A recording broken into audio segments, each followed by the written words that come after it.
একটা উষ্ণ আলাপচারিতার মধ্যে কষ্টকর পথ পাড়ি দিয়ে আলী ও আব্দুর রহমান ইসমাইল সমরকন্দির গ্রামে পৌঁছে গেল। তখন প্রায় 3টা বেজে গেছে। ইসমাইল সমরকন্দি অভিনন্দন জানিয়ে আমাদের সাথে কোলাকুলি করল। আব্দুর রহমান ইসমাইল সমরকন্দির সম্মানে আহমদ খানের প্রেরিত উপহার পবিত্র কোরআন শরীফের কপি ও চিঠি পেশ করল। ইসমাইল সমরকন্দি আগে আহমদ খানের চিঠি পড়ল, অতঃপর কোরআন শরীফগুলো অত্যন্ত যত্নে বুকে চেপে ধরে বলল, আপনারা অনেক কষ্টকর পথ পাড়ি দিয়ে এসেছেন, এখন পানাহার শেষে বিশ্রাম করুন। আগামীকাল আপনাদের প্রয়োজনীয় কাগজপত্র তৈরি করে শেরাবাদ পর্যন্ত নির্বিঘ্নে পৌঁছার ব্যবস্থা হয়ে যাবে। পরদিন ইসমাইল সমরকন্দি আলী ও আব্দুর রহমানের পাসপোর্ট, ভিসা ইত্যাদি কাগজপত্র তৈরি করার জন্য বেরিয়ে যেতে উদ্যোগী হলে আব্দুর রহমান সমরকন্দির উদ্দেশ্যে বলল, জনাব, কাগজ তৈরি করতে তো খরচপত্রের প্রয়োজন হবে। আমরা আপনাকে খরচের টাকা দিতে চাচ্ছি। এই নিন আমার কসমোসোল কার্ড, এটা দেখালে পাসপোর্ট তৈরি করা অনেকটা সহজ হবে। আব্দুর রহমানের টাকা দেওয়ার প্রস্তাব প্রত্যাখ্যান করে সমরকন্দি বললেন, আপনারা আহমদ খানের ছেলের বন্ধু, আমার পুত্রের সমতুল্য। আপনাদের কাছ থেকে এই সামান্য খরচের জন্য টাকা নেওয়া আমার দ্বারা সম্ভব হবে না। আর হ্যাঁ, আমি তো মনে করেছিলাম আপনারা উভয়ই আফগানি। আপনার কসমোসোল কার্ড থাকলে তো কোনো ঝামেলাই নেই, অতি সহজেই আমি কাগজ তৈরি করিয়ে নিতে পারবো। অবশ্য কাগজ তৈরির কাজ দ্রুত সম্পন্ন হলেও 2-1 দিন তো লেগে যেতেই পারে। উল্লেখ্য, সোভিয়েত আমলে দেশের এক অঞ্চল থেকে দূরের কোনো অঞ্চলে যেতে সরকারি অনুমতিপত্রের প্রয়োজন হতো। অত্যাবশ্যকীয় সরকারি ছাড়পত্র পেতে 2 দিন লেগে গেল। এ 2 দিন আলী ও আব্দুর রহমান ইসমাইল সমরকন্দির বাড়িতে অবস্থান করল। 2 দিন পর সবকিছু ঠিক করে আলীকে নিয়ে শের আবাদের পথে রওনা হলো আব্দুর রহমান। রাত 9টায় তারা শের আবাদে পৌঁছে গেল। বহুদিন পর নিজ শহরে পৌঁছে আব্দুর রহমানের কাছে মনে হলো সবকিছুই যেন কেমন ভুতুড়ে হয়ে গেছে, বদলে গেছে শহরের সবকিছু। নিষ্প্রাণ মৃতপুরীর মতো লাগছিল চোখ ধাঁধানো শের আবাদ শহরটি। শহরে পৌঁছে আব্দুর রহমান আজ করল, এখানে জনজীবনের গতি স্বাভাবিক নয়, ভয়াবহতার ছাপ স্পষ্ট। রাত 9টায় সারা শহর নিঝুম নিস্তব্ধ, অথচ একসময় গভীর রাত পর্যন্ত এ শহরে প্রতিটি গলি থাকত কোলাহল ও জনরব মুখরিত। তার মানে প্রশাসন জনগণের উপর সীমাহীন জুলুম নিপীড়ন চালাচ্ছে এখন। মেইন রোড এড়িয়ে নির্জন অন্ধকার রাস্তা ধরে আব্দুর রহমান বাড়ির দিকে পা বাড়ালো, যাতে পুলিশি ঝামেলার মুখোমুখি না হয়ে বাড়ি পৌঁছতে সহজ হয়। খুব সতর্কভাবে পা চালিয়ে আব্দুর রহমান বাড়ির কাছে পৌঁছে দেখল তাদের বাড়ির সামনের দিকে 2-1 জন লোক যাতায়াত করছে। তাই আলীকে নিয়ে সামনের দরজা এড়িয়ে ঘরের পিছনের দরজায় কড়া নাড়ল। ঘরের দরজার সামনে গিয়ে আব্দুর রহমানের দীর্ঘদিনের বিরহ ব্যথা বাঁধ ভাঙা জোয়ারের মতো হৃদয়ে প্রচণ্ড আঘাত হানল।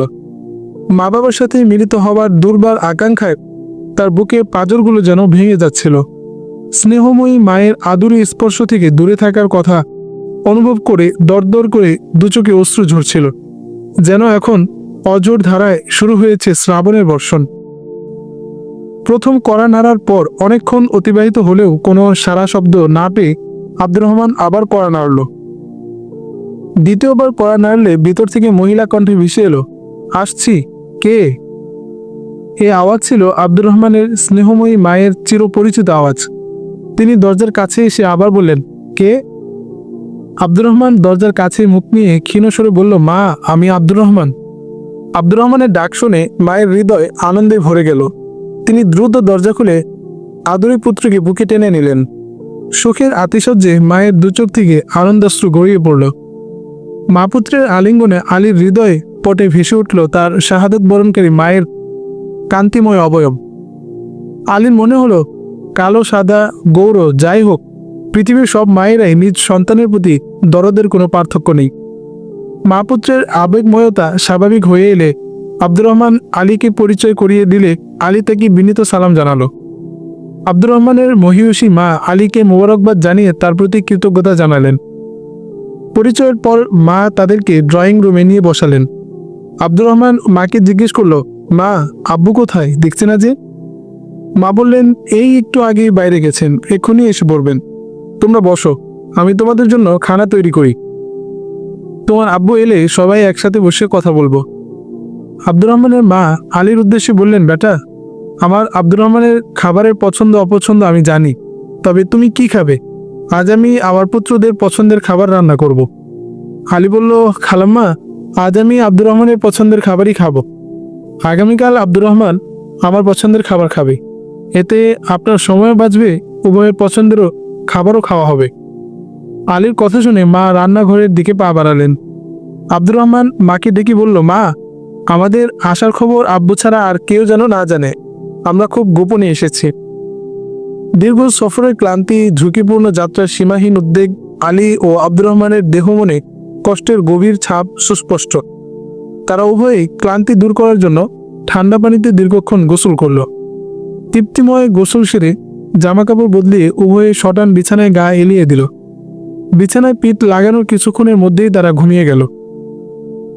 ইত্যবসরে আব্দুর রহমানের আব্বা ঘরে ঢুকে স্ত্রীকে ডাকতে সোজা রান্নাঘরের দিকে যেতে যেতে বললেন, কি গো, এত রাতে তুমি রান্নাঘরে কি করো?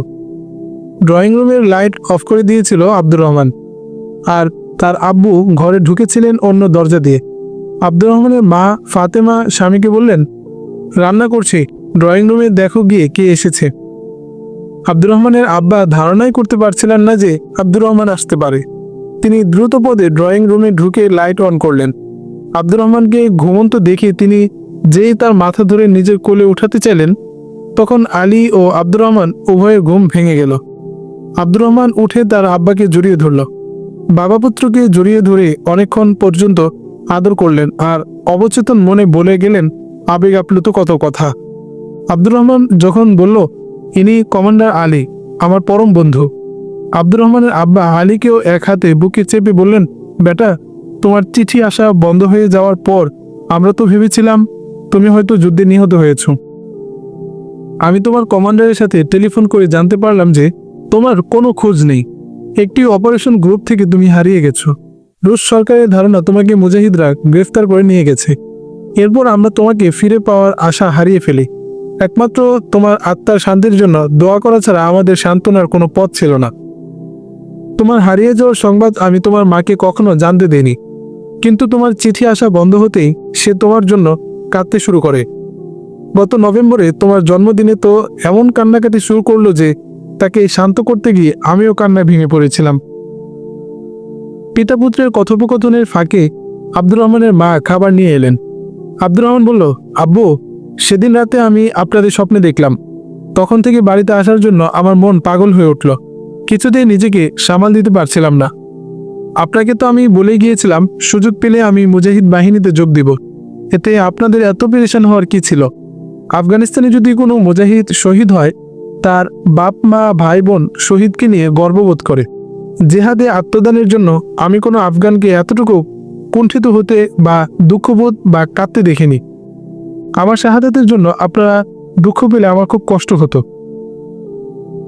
পুত্রের প্রতি উত্তরে মা বললেন, বেটা, তোমার শাহাদাতের জন্য আমাদের কোনো দুঃখবোধ নেই, কিন্তু আমার তো আশঙ্কা ছিল তুমি হয়তো যুদ্ধক্ষেত্রে কাফেরদের পক্ষ হয়ে মৃত্যুবরণ করেছ। এখানে কমিউনিস্টরা একথা প্রচার করে যে মুজাহিদরা কোনো রুশ সৈন্যকে ধরে নিলে আর জীবিত রাখে না। কমিউনিস্ট হোক আর মুসলমান হোক, কোনো বিপক্ষের সৈনিক মুজাহিদের হাতে রেহাই পায় না। আমাদের আরও বেশি ভয় হচ্ছিল এই ভেবে যে তুমি রুশ ব্যারেক ছেড়ে মুজাহিদ বাহিনীতে যোগ দিতে গিয়ে না আবার মুজাহিদদের হাতে নিহত হয়েছ। না বেটা, অপমৃত্যুর আশঙ্কা না থাকলে আল্লাহর পথে জিহাদ করতে গিয়ে তুমি আমার একমাত্র পুত্র, কেন 10 পুত্র শহীদ হলেও আমি এক বিন্দু চোখে পানি ফেলব না। আব্দুর রহমানের মার কথা শুনে আলী বলল, খালাম্মা, এসব রুশ সরকারের প্রোপাগান্ডা। কেবল মুসলমানকে কেন, অতি জঘন্য কমিউনিস্টকেও মুজাহিদরা আত্মপক্ষ সমর্থনের সুযোগ না দিয়ে কোনো শাস্তি দেয় না। এখনও আমাদের বন্দি শিবিরগুলোতে অসংখ্য রুশ সৈন্য বন্দী রয়েছে। আমরা বন্দি বিনিময় করতে চাই, কিন্তু রুশ কমান্ডাররা বন্দি বিনিময়ে রাজি হয় না। রুশ কয়েদিরা মুজাহিদ বন্দি শিবিরে মুজাহিদদের আদর্শবাদিতায় ও সুন্দর আচরণে ইসলাম গ্রহণ করে রুশ বাহিনীর মোকাবেলায় যুদ্ধ করে শাহাদাত বরণ করছে। আসল ব্যাপার হচ্ছে, রুশ সরকারের উচ্চ ক্ষমতাসম্পন্ন প্রচার যন্ত্র আছে। আন্তর্জাতিক প্রচার মাধ্যমগুলো তাদের পক্ষে ব্যাপক প্ররোচনা চালাচ্ছে, আর আমাদের হাতে আধুনিক কোনো প্রচার মিডিয়া নেই। ইসলাম বৈরী আন্তর্জাতিক মাধ্যমগুলো আমাদের কার্যক্রমের প্রকৃত চিত্র তুলে না ধরে বিকৃতভাবে প্রচার করে থাকে। আমরা তো রুশ কমিউনিস্টদের মধ্যে বসবাস করে ওদের প্রোপাগান্ডায় প্রভাবিত হয়ে পড়ি। ওরা তো সবসময় প্রচার করে যে মুজাহিদরা খুবই অত্যাচারী, জালেম। কথাগুলো বললেন আব্দুর রহমানের আম্মা। তিনি সবার দৃষ্টি আকর্ষণ করে বললেন, ওহ, তোমাদের তো ভীষণ ক্ষুধা পেয়েছে, খাবার রেখে আমরা গল্পে ডুবে গেছি, এসো খেয়ে নাও। আহারান্তে আব্দুর রহমানের আব্বু বললেন, বেটা, এখন তোমাদের জিহাদের কথা ও মুজাহিদদের কার্যক্রম শোনাও। আব্বু, রাত 12টা বেজে গেছে, আগামীকাল শুনলে হয় না? আপনার তো আবার রাত জাগলে অসুখ বাড়ে, বিনয় স্বরে বলল আব্দুর রহমান। বেটা, আমরা তো জিহাদি কার্যক্রম শোনার জন্য বেকার হয়ে আছি। তোমরা পরিশ্রান্ত, বিশ্রামের দরকার। তোমাদের কষ্ট হলে ভিন্ন কথা, যে পর্যন্ত আমি তোমাদের সকল কথা না শুনবো ততক্ষণ এমনিতেও ঘুম হবে না। অগত্যা আব্দুর রহমান আফগানিস্তানে তার যাওয়ার পর থেকে রুশ বাহিনীর উপর্যুপরি ব্যর্থতা ও মুজাহিদের অব্যাহত সাফল্যের কথা বলতে শুরু করল। রুশ বাহিনীর পক্ষ ত্যাগ করে মুজাহিদ বাহিনীর সাথে মিলিত হওয়া থেকে বাড়ি ফেরা পর্যন্ত ঘটে যাওয়া সকল ঘটনা ও পূর্বাপর সংগঠিত রুশ বাহিনী ও মুজাহিদদের কীর্তিগাথা সবিস্তারে বর্ণনা করল। সোভিয়েত বাহিনীর অকল্পনীয় জুলুম, নিরীহ আফগানদের উপর পরিচালিত তাদের অত্যাচারের কাহিনী শুনে আব্দুর রহমানের আব্বা আম্মার চোখে পানি এসে গেল। আবার ইমানি শক্তি বলে বলিয়ান আফগান মুজাহিদদের ধারাবাহিক সাফল্যের কথা, আল্লাহর রহমত ও মদদের কথা শুনে তাদের চোখ মুখ খুশিতে দীপ্তময় হয়ে উঠল। মা বললেন, দেখবে অচিরেই মুজাহিদদের বিজয় হবে। যাদের সাহায্যকারী প্রভু তাদের পরাজিত করতে পারে এমন শক্তি পৃথিবীতে নেই। আব্দুর রহমানের দীর্ঘ বর্ণনা শেষ হলে তার আব্বা বললেন, বেটা, রাশিয়ার কমিউনিস্ট সরকার মুজাহিদদের জালেম, অত্যাচারী, সন্ত্রাসী, ডাকাত, লুটেরা, খুনি বলে প্রচার করে, অথচ এখানকার মুসলমানরা মুজাহিদদের উত্তরোত্তর বিজয়ে উৎফুল্ল বোধ করছে। কমিউনিস্টদের সীমাহীন নির্যাতন নিপীড়নে ওদের প্রতি জনগণ প্রচণ্ড বিতৃষ্ণ। তাদের ধারণা রুশ বাহিনীর ক্রমাবনিত ও পরাজয়ের কারণে সরকার মুজাহিদ বাহিনী সম্পর্কে মিথ্যা প্রোপাগান্ডা চালাচ্ছে। রাশিয়ার সাধারণ মানুষ মুজাহিদ বাহিনীকে ঐশী সাহায্যে বলিয়ান মনে করে। অনেককেই বলতে শুনেছি মুজাহিদদের পরাজিত করা কোনো সামরিক শক্তির পক্ষে সম্ভব নয়। আমি নিজেও কয়েকজন আফগান ফেরত রুশ সেনা অফিসারের সাথে কথা বলেছি। গত বছর এক অফিসার আমাকে বলল, আমাদের সেনারা এক মুজাহিদকে বন্দি করে নিয়ে এলো। আমি আফগান মুজাহিদদের অনেক অলৌকিক কাহিনী সেনাদের কাছে শুনেছি, তবে এসব কখনোই বিশ্বাস করিনি।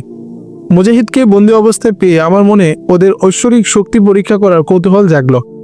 আমি বন্দি মুজাহিদকে বললাম, তোমরা নাকি পাথর নিক্ষেপ করে ট্যাঙ্কে আগুন ধরিয়ে দিতে পারো? ও বলল, হ্যাঁ, আপনি ঠিকই শুনেছেন। আমি ওকে বললাম, এখন যদি তার প্রমাণ দিতে পারো তবে তোমাকে ছেড়ে দেব। সে অত্যন্ত দৃঢ়তার সাথে বলল, হ্যাঁ, আল্লাহর ইচ্ছা হলে পারবো। সে আমার চ্যালেঞ্জ গ্রহণ করে 1 ঘটি পানি চাইল। উপস্থিত এক সিপাই 1 ঘটি পানি এনে দেয়। ওকে দেখলাম হাত মুখ পা ধুয়ে একবার মাথায় হাত বুলালো, অর্থাৎ অজু করলো। এরপর কি যেন পাঠ করে রাস্তা থেকে কয়েকটি পাথর কুড়িয়ে আমাদের একটি ট্যাঙ্কে ছুঁড়ে মারল, আর সাথে সাথেই দাউ দাউ করে ট্যাঙ্কে আগুন ধরে গেল। 2 মাস আগে অনুরূপ আরেক রুশ অফিসারের সাথে আমার দেখা। আফগানিস্তানের মারাত্মক আহত হয়ে কিছুদিন আগে সে দেশে ফিরে এসেছে। সেও বহু অলৌকিক ঘটনা শুনিয়েছে। অফিসারটি বলেছিল, সে দেশে ফিরে আসার কমাস আগে নাকি 2টি রুশ কনভয় একটি মুজাহিদ ক্যাম্প দখল করতে গিয়ে একজনও ফিরে আসতে পারেনি। এমনকি ওদের কোনো চিহ্ন রুশ বাহিনী উদ্ধার করতে সক্ষম হয়নি। এভাবে 2-3টি কনভয় পাঠানো হলো, কিন্তু একজন রুশ সেনাকেও খুঁজে পাওয়া গেল না। রুশ বাহিনীর কনভয়গুলো কি আকাশে মিলিয়ে গেল না জমিনে ধসে গেল, কিছুই বুঝে গেল না। মুজাহিদ বাহিনী সম্পর্কে সবচেয়ে আশ্চর্যজনক তথ্য শুনলাম কেন্দ্রীয় কমিউনিস্ট পার্টির সদস্য ও আমাদের জেলা সেক্রেটারির কাছে। সেক্রেটারি সাহেব আমাকে জানালেন, তিনি কদিন আগে কমিউনিস্ট পার্টির কেন্দ্রীয় কাউন্সিল অধিবেশনে যোগ দিতে মস্কো গিয়েছিলেন। সেখান থেকে ফিরে এলে তাকে বিমর্ষ দেখে আমি জিজ্ঞেস করলাম, কি ব্যাপার, আপনাকে অত্যন্ত চিন্তিত দেখাচ্ছে যে? তিনি বললেন, আমি কেন, দেশের সকল নেতৃবৃন্দই খুব উদ্বিগ্ন। যে ব্যাপারটি রাশিয়ার মধ্যে আতঙ্ক সৃষ্টি করেছে তা তোমাকে শোনালে তুমিও চিন্তিত হয়ে পড়বে। আব্দুর রহমানের আব্বু বললেন, আমি কিছুক্ষণ আগে এক বৈঠক শেষ করে এসেছি। বৈঠকটি ছিল সরকারি গোয়েন্দা বাহিনীর উঁচু অফিসারদের পর্যালোচনা সভা। সে বৈঠকের বিশেষ আলোচ্য বিষয় ছিল সদ্য আফগান সফর থেকে প্রত্যাবর্তনকারী রুশ প্রতিরক্ষামন্ত্রীর প্রেসকৃত রিপোর্ট। রুশ প্রতিরক্ষামন্ত্রী আফগানিস্তান সফর করে এসে রুশ সরকারের নীতি নির্ধারকদের কাছে একটি দীর্ঘ রিপোর্ট দিয়েছে। রিপোর্টে আফগানিস্তানের মুজাহিদদের অনুকূলে সংঘটিত দুটি ঘটনাকে প্রতিরক্ষামন্ত্রী বিশেষ গুরুত্বের সাথে উল্লেখ করেছিল। ঘটনার একটি হলো, রুশ বাহিনীর দুটি কনভয় মুজাহিদদের একটি ক্যাম্পে আক্রমণ করতে অগ্রসর হলে পুরো দুটি কনভয় অদৃশ্য হয়ে যায়। কনভয়ে অংশগ্রহণকারী রুশ সেনাদের কোনো চিহ্নই খুঁজে পাওয়া যায়নি। দ্বিতীয় ঘটনাটি ছিল ওই কনভয় অদৃশ্য হয়ে যাওয়ার রহস্য উন্মোচনের পরিচালিত অপারেশন। আমাদের এরিয়া কমান্ডার কনভয় অদৃশ্য হয়ে যাওয়ার পর উদ্দিষ্ট মুজাহিদ ক্যাম্প আক্রমণের জন্য সেখানে 300 স্পটনাজ সেনা পাঠায়, কিন্তু আশ্চর্যজনকভাবে স্পটনাজ সেনাও জীবন্ত ফিরে আসতে পারেনি।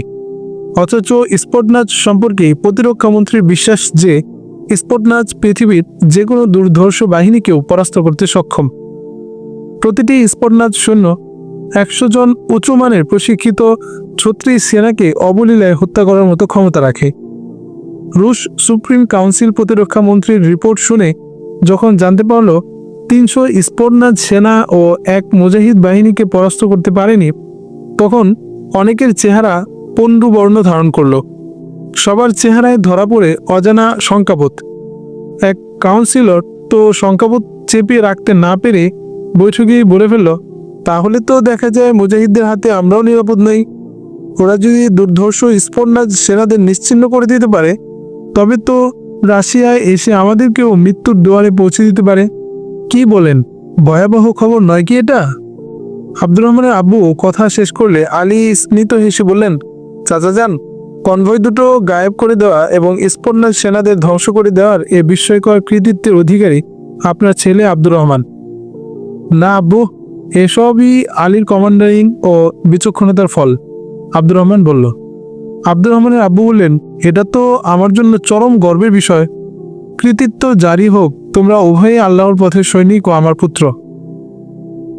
ছেলের বিস্ময়কর কৃতিত্বের কথা শুনে পাশে বসা আব্দুর রহমানের আম্মা উঠে এসে উৎফুল্ল চিত্তে আব্দুর রহমানের কপালে চুমু খেলেন। পরম আনন্দে প্রিয় পুত্রকে বুকে জড়িয়ে নিলেন। অতঃপর আলীর মাথা মুখে আদরে হাত বুলিয়ে বললেন, প্রিয় বৎস, আল্লাহ তোমাদের দুজনকে শান্তিতে রাখুন। নিত্য যেন সাফল্য তোমাদের পদচুম্বন করে সবসময় পরওয়ারদিগারের দরবারে এ কামনাই করি। জিহাদের কাহিনী বলতে বলতে রাত পেরিয়ে ফজরের সময় হয়ে গেল। ঘড়িতে সময় দেখে আলী ও আব্দুর রহমান নামাজের ওযু করতে উঠে গেল। নামাজ শেষে সবাই নির্ঘুম রাতের ক্লান্তি দূর করতে বিছানায় গা এলিয়ে দিলে অল্পক্ষণের মধ্যেই সবাই ঘুমিয়ে পড়ে। সকাল 10টায় ঘুম থেকে উঠে সবাই নাস্তা খেয়ে নিল। নাস্তা শেষে আলী ও আব্দুর রহমান আবার ঘুমিয়ে পড়ল। বেলা যখন দুপুর ছুঁই ছুঁই করছে, তখন আব্দুর রহমান ঘুম থেকে উঠল। তার মা তখনও রান্নার কাজে ব্যস্ত। অনেকদিন পর একমাত্র আদরের পুত্র বাড়ি এসেছে।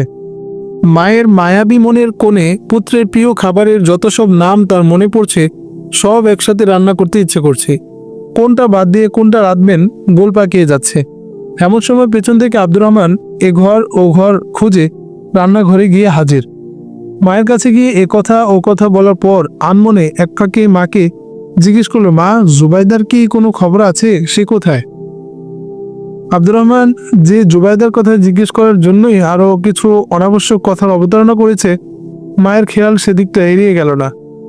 রাশিয়ায় প্রেম, বিয়ে এসব ব্যাপারে ছেলেমেয়েরা মা বাপের সাথে কথা বলতে কোনো প্রকার দ্বিধা করে না, কিন্তু মা তাও অনুধাবন করলেন যে আব্দুর রহমানের মধ্যে কেমন যেন একটা গুণগত পরিবর্তন এসেছে। মা বললেন, বেটা, জুবাইদা আগের মতোই আছে। ও তোমার কথা প্রায়ই জিজ্ঞেস করে। আমাদের মতো জুবাইদাও তোমার কুশল চিন্তায় উদ্বিগ্ন। মা, জুবাইদার সাথে দেখা করে যাবে কি? ওরা বাড়িতে আছে তো? আব্দুর রহমান বলল। কেন দেখা করা যাবে না? কোনো অসুবিধা নেই বেটা, সে ব্যবস্থা আমি আগেই ঠিক করে রেখেছি। মনে রেখো, যে মা তার সন্তানের আবেগ অনুভূতি বুঝতে পারে না, সে মা হওয়ার যোগ্যতাই রাখে না। আমি তোমার বলার আগে তোমার আব্বুকে বলে দিয়েছি অফিস থেকে ফেরার পথে জুবাইদার বাড়ি হয়ে ওকে নিয়ে আসার জন্য। তাছাড়া এতদিন পরে তুমি বাড়ি এসেছো, তোমার সব পছন্দের খাবার আমি একা রাখতে পারবো না। তুমি যেমন অনেকদিন পর মায়ের কাছে এসেছো। তোমার বন্ধু আলীও তো ওর মায়ের কাছ থেকে এসেছে, অনেক দিন হলো। আমি এমন ব্যবস্থা করতে চাই যাতে উভয়ে নিজ ঘরের আহারাদি করতে পারো। বেটা, আমি রোনে শোকে এখন দুর্বল হয়ে পড়েছি। এজন্য তোমরা যতদিন এখানে থাকবে জুবাইদা আমার কাজে সহায়তা করবে। আমি অবশ্য কথাও ঠিক করে রেখেছি যে তুমি বাড়ি এলেই জুবাইদার সাথে তোমার বিয়ের কাজটি সেরে ফেলবো।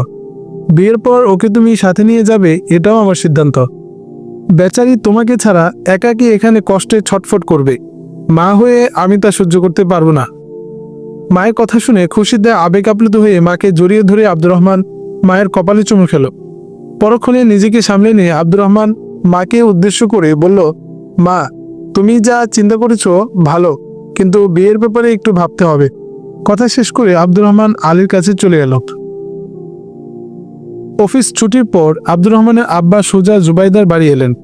এই সময়ে জুবাইদা বিছানায় অলসভাবে শুয়ে শুয়ে ভাবছিল আব্দুর রহমানের কথা।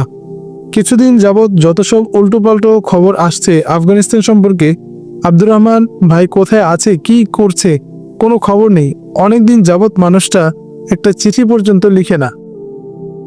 মামুনি, কেমন আছো? আব্দুর রহমানের আব্বার কণ্ঠস্বর শুনে জুবাইদার ভাবনায় ছেদ পড়ল। হুড়মুড় করে উঠে সালাম জানালো। অভিমানী স্বরে বলল, মামা কি পথ ভুলে এদিকে এসেছেন নাকি? পথ ভুলে নয় মা, সময়ের অভাবে আসতে পারি না। তা যাক মামুনি, জলদি করো, তোমার মামিরা তোমার পথ চেয়ে বসে আছে। এখনই তোমাকে যেতে হবে। এমন কি দরকার পড়লো যে আমাকে এখনই যেতে হবে? তাছাড়া মা বাড়িতে নেই, পাশের বাড়িতে একটা দরকারে গেছেন। মা বাড়ি না এলে তো আর আমি যেতে পারবো না।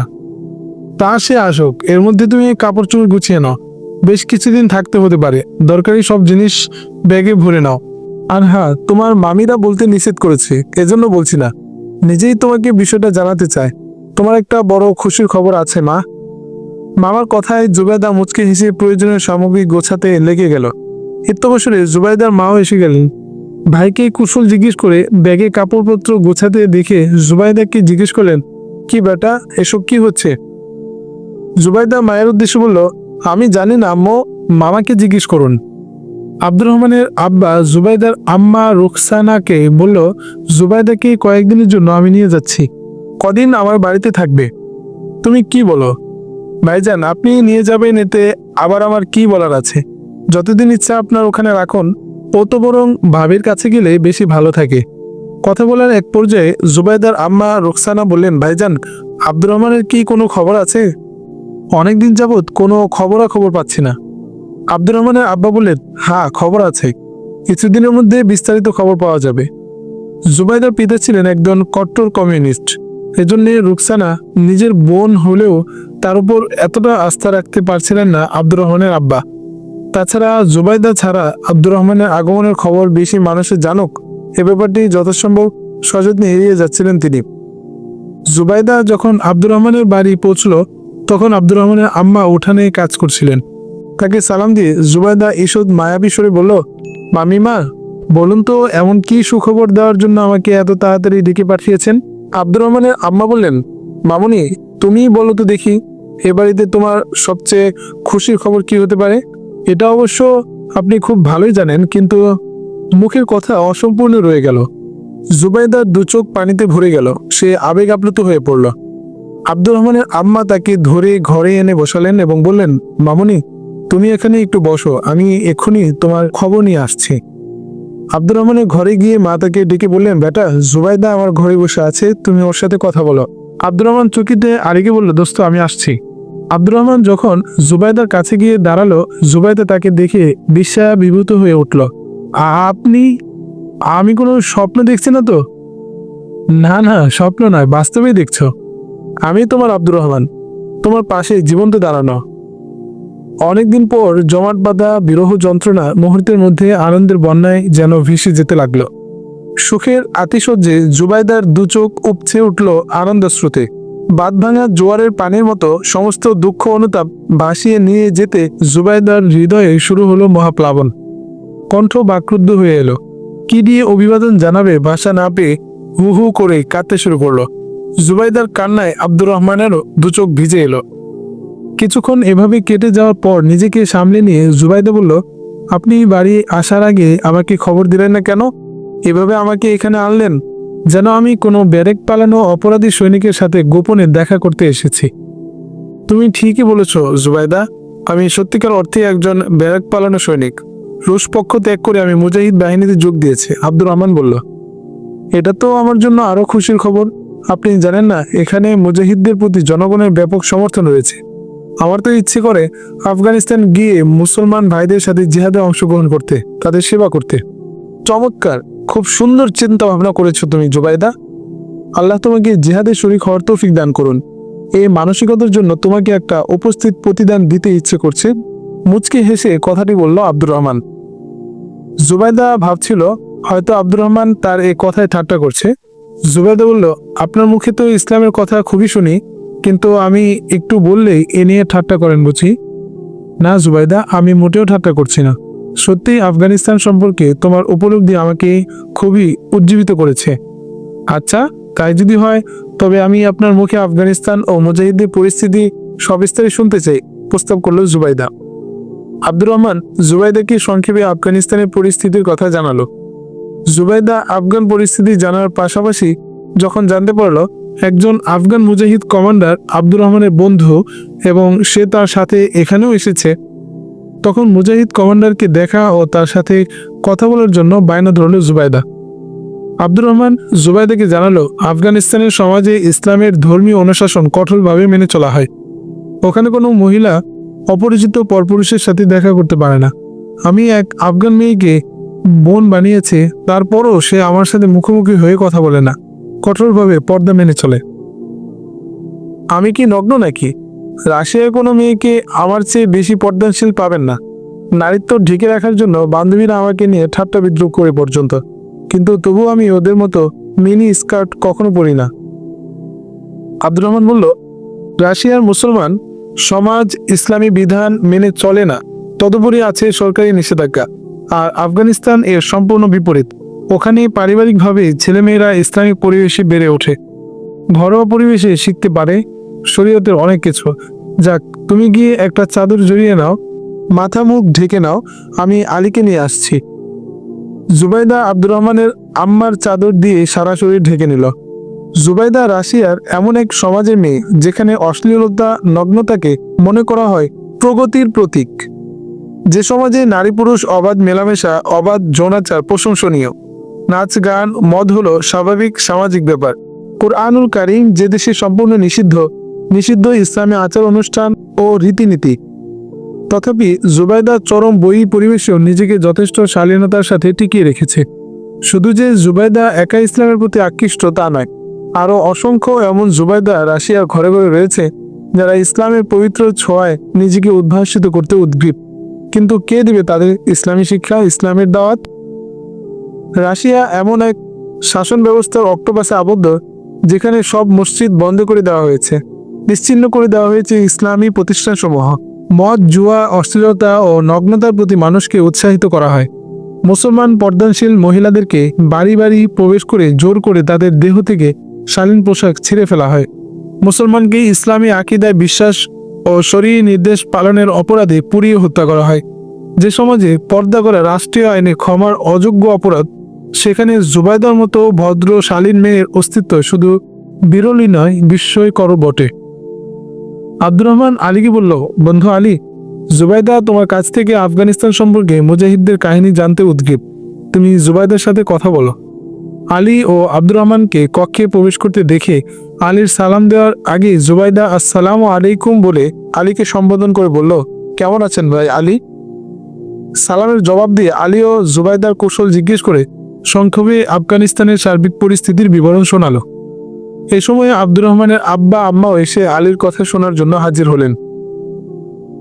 আলীর মুখে জিহাদের বিস্ময়কর ঘটনাবলী শোনার পর জুবাইদা জানালো যে রাশিয়ার মুসলমান মহিলাদের মুজাহিদ বাহিনীর প্রতি খুবই শ্রদ্ধা ও সমর্থন রয়েছে।